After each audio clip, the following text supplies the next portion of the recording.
દક્ષિણ ગુજરાતના ખેડૂતો માટે સારા સમાચાર છે। કિસાન સૂર્યોદય યોજના હેઠળ 2.64 લાખથી વધુના ખેડૂતોને દિવસે વીજ પુરવઠો મળતા આનંદની લાગણી જોવા મળી રહી છે।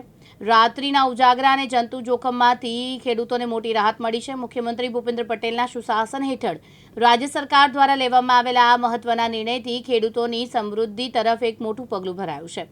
કિસાન સૂર્યોદય યોજનાના અમલથી દક્ષિણ ગુજરાત વીજ કંપની હેઠળ આવતા 7 જિલ્લાઓમાં તમામ ખેતીવાડી ગ્રાહકોને દિવસે વીજળી મળી રહેશે। દક્ષિણ ગુજરાતના 2.5 લાખથી પણ વધારે ખેડૂતોને દિવસે વીજળી આપવામાં કિસાન સૂર્યોદય યોજનાનો ખૂબ જ સફળતાથી દક્ષિણ ગુજરાતના ખેડૂતોના ખેતરોમાં અમલ થઈ રહ્યો છે।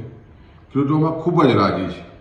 ખાસ કરીને કિસાન સૂર્યોદય યોજના વિજયભાઈ રૂપાણી મુખ્યમંત્રી હતા ત્યારે આ શરૂઆત થઈ અને આજે 5 વર્ષ પછી ભૂપેન્દ્રભાઈની સરકારમાં લગભગ 2.5 લાખ જેટલા ખેડૂતોને દિવસે વીજળી દક્ષિણ ગુજરાતના 800 ફીડરોમાં મળવા માંગી છે।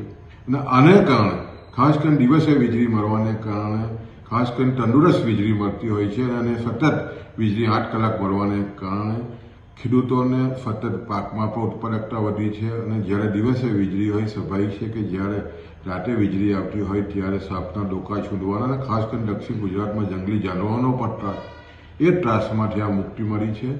ખૂબ ખૂબ ખેડૂતો ધન્યવાદ કરે છે અને લગભગ 2.5 લાખ ખેડૂતોને જ્યારે દિવસે વીજળી મળતી હોય ત્યારે સ્વાભાવિક છે કે વીજળી એ પાણી માટેનો મુખ્ય સ્ત્રોત છે અને જ્યારે 2.5 લાખ ખેડૂતોના ખેતરોમાં જ્યારે દિવસે વીજળી આવતી હોય સ્વાભાવિક છે ખૂબ જ રાજી દક્ષિણ ગુજરાતનો ખેડૂત થયો છે। સાબિર સૈયદ, દિવ્યાંગ ન્યૂઝ, સુરત।